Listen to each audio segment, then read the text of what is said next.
Full Moon sale ಬೆಳಗ್ಗೆ 9 ಗಂಟೆಯಿಂದ ರಾತ್ರಿ 12 ಗಂಟೆವರೆಗೆ ಆಗಸ್ಟ್ 28 ಒಂದು ದಿನಕ್ಕೆ ಮಾತ್ರ. ಆದಾಗ ನಾವು ಇಮಿಡಿಯೇಟ್ ಆಗಿ ರಾಜೀನಾಮೆ ಕೊಟ್ಟರು ಈಶ್ವರಪ್ಪನವರು. ಇದೇ ಕಾಂಗ್ರೆಸ್ ಅವರೇ ಹೋರಾಟ ಮಾಡಿದ್ರು, ವಾಪಸ್ ತಗೊಂಡ್ಲಿಲ್ಲ ಅವ್ರನ್ನ ಸರ್ಕಾರದಲ್ಲಿ. ಲಕ್ಷ್ಮಣ ಸವದಿ ಅವರು ಇದು ವಿಚಾರವಾಗಿ ಮೊಬೈಲ್ ನೋಡಿದ್ರು ಅಂತ ಇದೇ ಕಾಂಗ್ರೆಸ್ ಅವ್ರು ಗಲಾಟೆ ಮಾಡಿದ್ರು. ನಾವು 3 ಜನ ಮಂತ್ರಿನ ಒಂದೇ ಸರಿ ತೆಗೆದಾಕಿದ್ರಿ, ವಾಪಸ್ ತಗೊಂಡಿಲ್ಲ.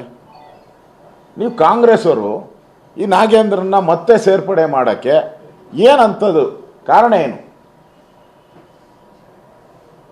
ಈ 187 ಕೋಟಿ ಕಾಂಗ್ರೆಸ್ನ ಹೈಕಮಾಂಡ್ಗೆ ಹೋಗಿದೆ. ಅವನೇನೋ ನಮ್ಮ ಬಾಯಿ ಬಿಟ್ಟರೆ ನಮ್ಮ ಬಯಲಾಗ್ತೈತೆ. ನಮ್ಮ ಈ ಹಗರಣದ ಮೂಲ ಸೂತ್ರಧಾರಿಗಳು ಯಾರು ಅಂತ ಬಯಲಾಗ್ತೈತೆ ಅನ್ನೋ ದೃಷ್ಟಿಯಿಂದ ನೀವು ಅವನಿಗೆ ಕ್ಯಾಬಿನೆಟ್ಟಿಗೆ ತೊಗೊಂಡ್ರ? ಜನ ಕೇಳೋ ಪ್ರಶ್ನೆ.